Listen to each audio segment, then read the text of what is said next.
नमस्कार मित्रांनो, एड लागलं प्रेमाचं या मालिकेच्या आजच्या भागामध्ये आपण बघणार आहोत. इथे आता जिजीला रायाच्या मनातलं सगळं काही समजलेलं असतं. तेव्हा जिजी रायाजवळ येते आणि लागते, राया काय झालं तुझं?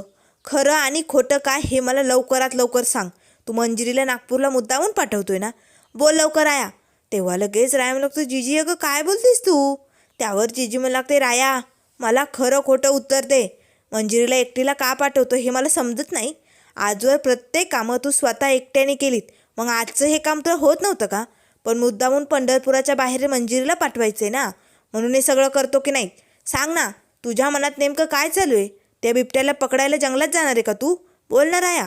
तेव्हा रायम लागतो, जिजी हे बघ, आधी तू शांत हो बरं.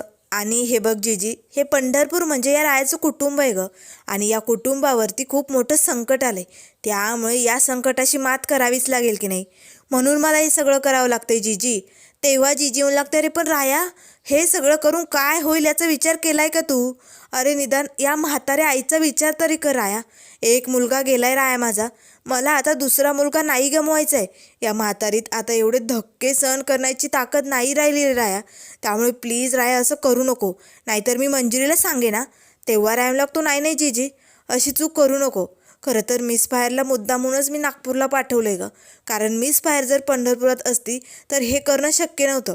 काय बी झालं तरी मला आज त्या बिबट्याचा बंदोबस्त करावाच लागेल, नाहीतर या पंढरपुरातील लोकांचा जीव जाईल का जिजी.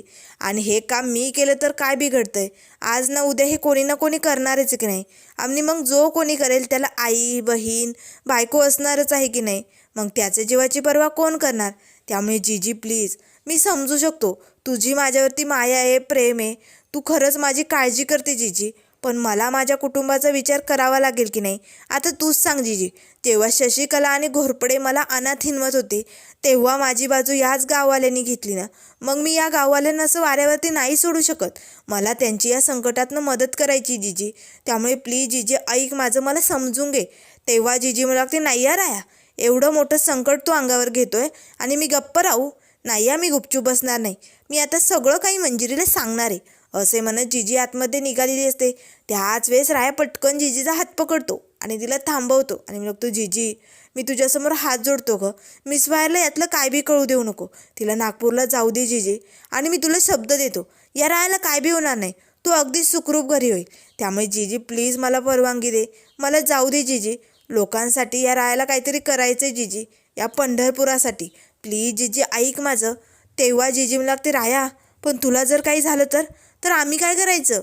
तेव्हा राया मला लागतो, जिजी मला काय बी होणार नाही, तू टेन्शन घेऊ नको. आपला विठुराया आहे की नाही, तुम्हाला काहीच होऊ देणार नाही. तेव्हा जिजी मला लागते, ठीक आहे राया, पण मला वचन हवं आहे.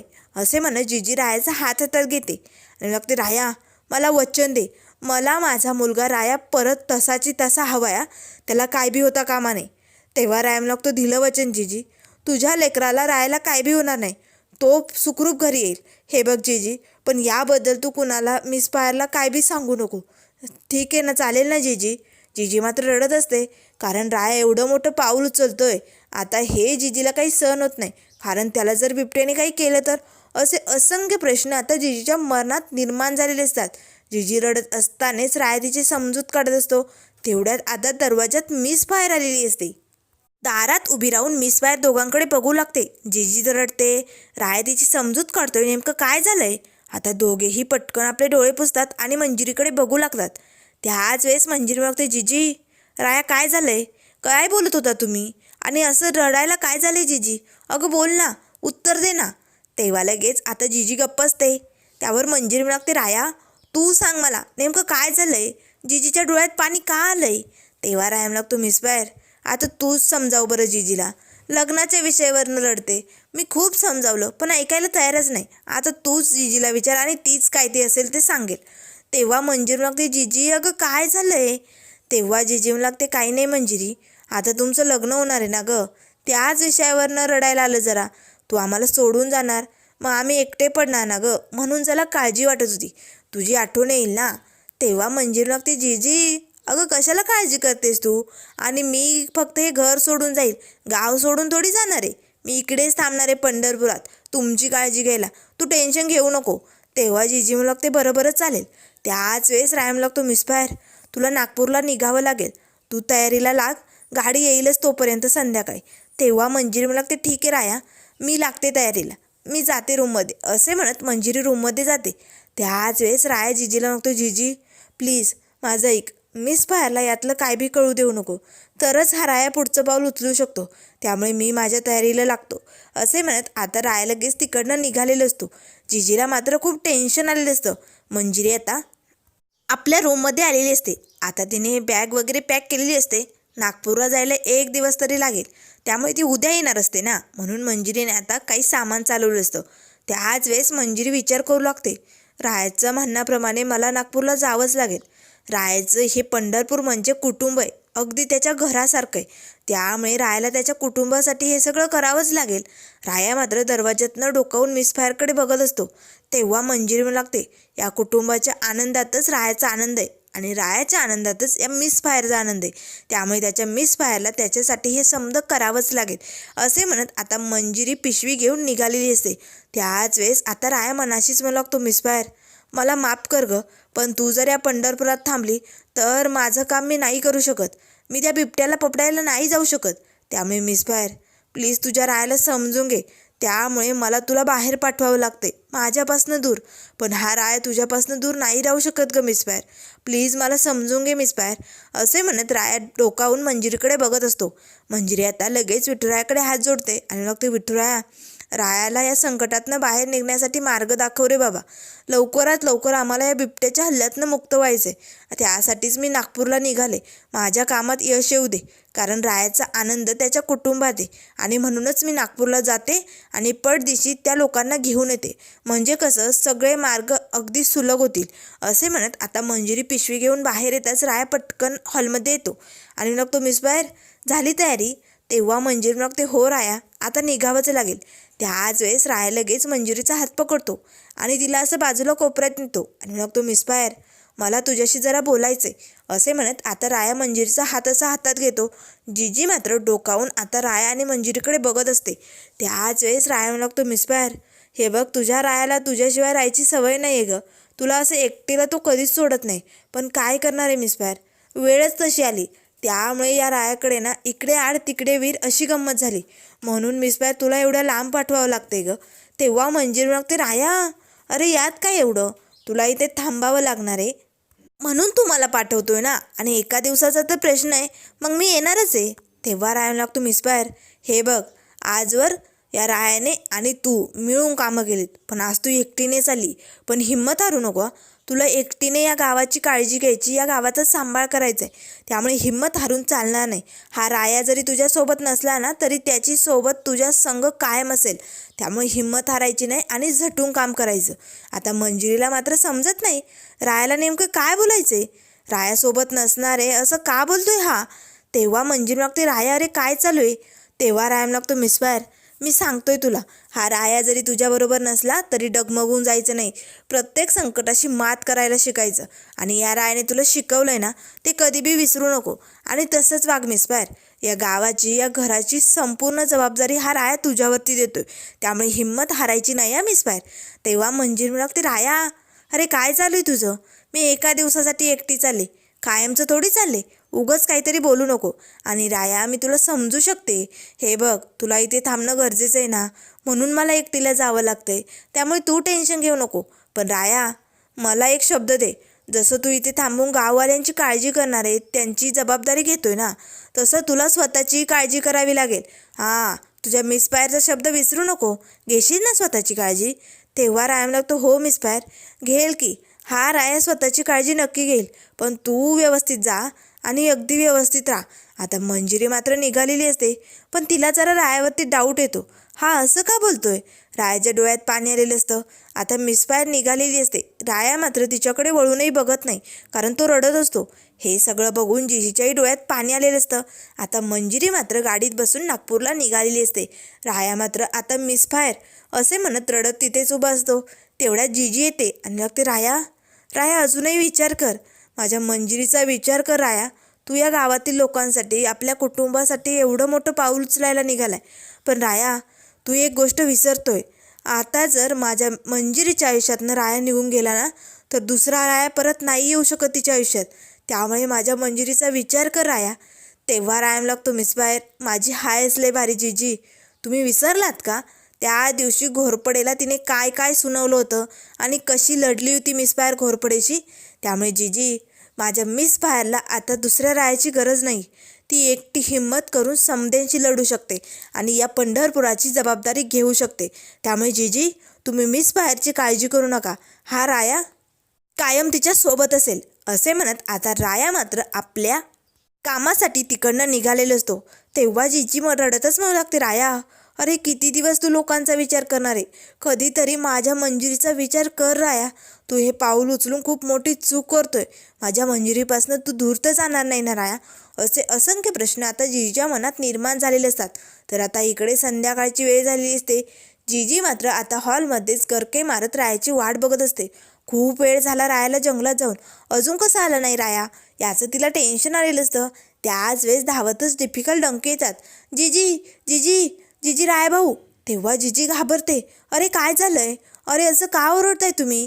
तेवढ्यात हॉलमध्ये निक्की येते आणि लागते, डिफिकल्ट डंकी काय होतंय ओरडायला. अरे एवढं ओरडताय दुसऱ्याचा जीव जाईल ना अटॅक येऊन, काय चालू आहे. तेव्हा लगेच आता जीजी म्हणू लागते, अरे काय झालं मला सांगाल का, आणि राया कुठे. तेव्हा डिफिकल्ट म्हणू लागतो, जीजी राया भाऊवरती बिबट्याने हल्ला केलाय, बिबट्याने त्याला फाडलंय. आता मात्र हे ऐकून निक्की आणि जीजीला धक्का बसतो. तेव्हा निक्की म्हणू लागते, काय रायाला बिबट्याने फाडलंय, कुठे तो कुठे. तेव्हा डंकी म्हणू लागतो, तो कसा बसा जंगलाच्या बाहेर आलाय, तिकडे चौकातच पडलाय, आपल्याला रायाभाऊला वाचवावं लागेल, चला पटकन. असे म्हणत धावतच आता लगेच निक्की जीजी डिफिकल्ट डंकी रायाकडे निघालेले असतात. तर इथे राया पडलेला असतो, त्याला बिबट्याने फाडलेलं असतं, सगळा रक्तबंबाळ झालेला असतो. आता मात्र मंजिरी असे शब्द रायाच्या तोंडातून निघत असतात. आता जीजी निक्की सगळेजण धावत रायाजवळ येणार. तेच आता इथे राया आपले डोळे बंद करतो, जणू तो गेलेलाच असतो. आता हे सगळं बघून निक्कीला मोठा धक्का बसतो. राया असे निक्की जोरात ओरडते. त्या क्षणाला निक्कीला झोपेतनं जाग आलेली असते. हे भयंकर स्वप्न निक्कीला पडलेलं असतं. तेव्हा लगेच आता निक्की घामाघूम होताच ओरडताना आवाज येतात. शशिकला धावत येते आणि ते, निक्की अगं काय झालं, अगं एवढं का ओरडली आणि किती घामाघूम झाली, धर बरं पाणी पे, काय झाले मला सांगशील का. तेव्हा निक्की म्हणू लागते, वाईट स्वप्न पडलं मला, खूप वाईट होतं. त्यावर शशिकला म्हणू लागते, हे बघ मोठा श्वास घे, शांत हो आणि नेमकं काय झाले सांगशील का. तेव्हा निक्की म्हणू लागते, राया जंगलात बिबट्याला पकडायला गेलेलं असताना त्याला बिबट्याने फाडलं असं स्वप्न पडलं मला. राया तिथे पडलेला होता, तो मेला होता. हे स्वप्न कसं होऊ शकतं. नाही हे असं होऊ शकत नाही. तेव्हा शशिकला तर खुश होते आणि लागते, निक्की अगं पडू दे की, अगं होऊ दे हे खरं स्वप्न, अगं एकदाचा तो राया जाईल की. तेव्हा लगेच आता निक्की म्हणू लागते, माझ्या रायाला काय बी होतं का म्हणे, मी असं होऊ देणार नाही. तेव्हा शशिकला लागते, अगं निक्की तू किती काही समजावलं त्या रायाला तरी शेवटी त्याचं नशीब, त्याच्या मनाला जे वाटतं ना तेच तो राया करतो, नशिबाने मरेल, आपलं काय जातंय. तेव्हा लगेच निक्की म्हणू लागते, नाही त्याचं हे नशीब ही निक्की बदलेल. नाही काय बी झालं तरी मी रायाला जंगलात जाऊ देणार नाही. रायाला काही झालं तर नाही मी रायाला गमवू शकत नाही. मला काहीतरी करावं लागेल, त्याला थांबवावंच लागेल. असे म्हणत निक्की निघालेली असते. त्याच वेळेस शशिकला तिला थांबवते. अगे वेडे, तुझं ऐकणार आहे तो राया कसा आहे तुला माहिती आहे ना. तू जे सांगायला जाशील ना त्याच्या उलट तो काहीतरी करतो. तू म्हणशील बिबट्याकडे जाऊ नको, तो मुद्दामून तिकडे जाईल, तो तुझं ऐकणार आहे. तेव्हा निक्की म्हणू लागते, नाही नसेल ऐकणार तरी मी त्याला समजावेल, पण मी काही करून मला जे वाटतं तेच करणार, कारण ही निक्की जे ठरवते तेच करते. मी रायाला जंगलात नाही जाऊ देणार, किती बी काय बी होऊ दे, राया नाही जाणार जंगलात, असे आता निक्कीने ठरवलेलं असतं. असे म्हणत निक्की लगेच आता इकडे रायाकडे निघालेली असते. तर आता इथे राया आता गावात बाहेर चहाच्या टपरीवरती बिबट्याला पकडण्यासाठी जे काही साहित्य असतं ते टिपण करत असतो. एका कागदावरती लिहून आता रायाने ते सगळं साहित्य गोळा करायचं ठरवलेलं असतं. तेवढ्यात आता समोर निक्की येते आणि लागते, राया मला तुझ्याशी बोलायचं आहे. तेव्हा राया लागते, निक्की तू इकडे काय करते. अगं का तुला चैन पडत नाही, अगं किती दिवस अजून आम्हाला त्रास देणार आहे, आता काय त्रास द्यायचं बाकी राहिले म्हणून इकडे आली माझ्या मागं बोल ना. तेव्हा निक्की पटकन रायाजवळ बाकड्यावरती बसते आणि मग ते, राया यावेळेस मला तुला त्रास नाही द्यायचा रे, खरंच मला तुझी काळजी वाटते, त्यामुळे राया प्लीज मी म्हणते तसं कर, तू जंगलात बिबट्याला पकडायला नको जाऊ. हे बघ राया, तू जर गेला तर खूप काही भयंकर घडेल. हे बघ राया, असं नको करू. राया जोरजोरात हसू लागतो. अरे बापरे, चक्क निक्की घाबरायला लागली आणि मला भीती दाखवते. घाबरून द्यायचं काम करू नको हं. हा राया आहे, राया. आणि या रायाला जे वाटतं ना तेच तो राया करतो. तेव्हा निक्की येऊन लागते, राया तुला काहीही वाटू दे, पण तू जंगलात जाऊ नको, माझं ऐक. मी खरं खरं सांगते, तू जर तिकडे गेला तर तो बिबट्या तुझी शिकार करेल. तेव्हा राया लागते, चल हट, तुझ्या धमक्यांना घाबरणारा राया नाही हा. तू या रायाला कितीही घाबरवण्याचा प्रयत्न केला ना तरी तो घाबरण्याचा नाही आहे. त्यामुळे हा राया जो ठरवतो तेच करतो. मी जाणार आणि त्या बिबट्याला पकडणार. त्यामुळे तू काळजी करू नको. बैस इथे, चहा पी, दे रे इले चहा. असे म्हणत राया तिकडनं निघून जातो. आता निक्कीला मात्र खूप टेन्शन आलं असतं. नाही नाही नाही, रायाला मी जंगलात जाऊ देणार नाही. काही झालं तरी चालेल. त्याच वेळेस पाठीमागने शशिकला येते आणि लागते, काय ग निक्की, झालं तुझ्या मनासारखं झालं? ऐकलं का तुझ्या रायाने तुझं? नाही ना, मी म्हणत होते नको जाऊ, तू तुझं नाही ऐकणार, त्या उलट करणार. पण नाही, आमची निक्की मॅडम ऐकेल तेव्हा ना. तेव्हा निक्की म्हणू लागते, शशिकला काही झालं तरी मला जे हवं तेच करते. मी रायाला किडनॅप करेन, त्याला बेशुद्ध करेन, गुंगीचं औषध पाजेन, पण रायाला जंगलात जाऊ देणार नाही. नाही होऊ देणार मी रायाला बिबट्याची शिकार. तेव्हा लगेच आता शशिकला म्हणू लागते, ए सोड, हे असले फुसके पॅन करून काही उपयोग होणार नाही. तो राया आहे, राया. तो राया कितीही काही केलं तरी वाकडं तिकडं होऊन ते त्याचेच प्लॅन सक्सेस करतो. त्यामुळे तू त्याला किडनॅप कर, नाहीतर काहीही कर, तो जो ठरवतो ना तेच करणार. तेव्हा निक्की येऊ लागते, शशिकला मग मी काय करू गं? मला रायाला बिबट्याची शिकार नाही होऊ द्यायचं. त्यासाठी मला काहीतरी मार्ग सांग ना. तुझ्याकडे काही आयडिया आहेत का? असेल काही प्लॅन तर मला सांग. तेव्हा शशिकला म्हणू लागते, निक्की तू विसरलीस का? माझं नाव शशिकला आहे, शशिकला. या शशिकलाकडे असे 1000 प्लॅन असतात, 1000. एक झाला का एक. तेव्हा निक्की येऊ लागते, म्हणजे आहे का? तुझ्या डोक्यात काही प्लॅन आहे का? मग सांग ना लवकर. अगं राया माझं ऐकेल का? तुझ्या प्लॅनने सांग ना. तेव्हा शशिकला म्हणू लागते, ए निक्की, अगं रायाच काय, जगातील सगळे पुरुष तुझं ऐकतील. फक्त मी जे म्हणेल ते करावं लागेल. तेव्हा निक्की म्हणू लागते, असं काय करावं लागेल? सांग ना पटकन. तेव्हा लगेच शशिकला लागते, जलवा. अगं तुझा जलवा दाखव ना. अगं तुझ्यात किती जलवा आहे.